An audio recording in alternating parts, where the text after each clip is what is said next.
ಓಂ ಗಂಗಣಪತಯೇ ನಮಃ. ಶ್ರೀ ಗುರುಭ್ಯೋ ನಮಃ.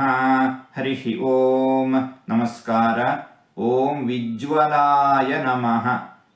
ಯಾವ ಯಾವ ಬೆಳಗುವ ವಸ್ತುಗಳಿವೆಯೋ ಆ ಎಲ್ಲ ಬೆಳಗುವ ವಸ್ತುಗಳಿಗೂ ಮೂಲ ಬೆಳಕು ಭಗವಂತ.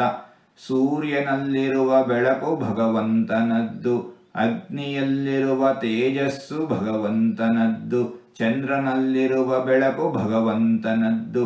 ಎಲ್ಲರಿಗೂ ಬೆಳಕನ್ನು ಕೊಡುವ ಮೂಲ ಬೆಳಕು ಭಗವಂತ. ಸ್ವಯಂ ಆಗಿ ಸಾಕ್ಷಾತ್ತಾಗಿ ಸ್ವತಂತ್ರವಾಗಿ ಬೆಳಕನ್ನು ಹೊಂದಿರುವವನು ಭಗವಂತ.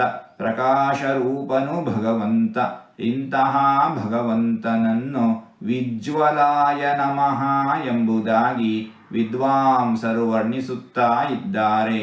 ಹೀಗೆ 4-6 ತೊದಲು ಮಾತುಗಳನ್ನು ಆಡಿದ್ದೇನೆ.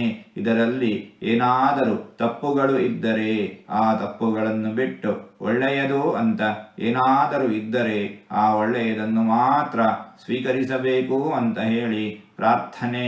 ಈ ನುಡಿಗಳನ್ನೆಲ್ಲ ಆಡಿಸಿದ ಭಗವಂತನಿಗೆ ಸರ್ವವೂ ಸಮರ್ಪಿತ. ಸರ್ವಂ ಶ್ರೀಕೃಷ್ಣಾರ್ಪಣಮಸ್ತು.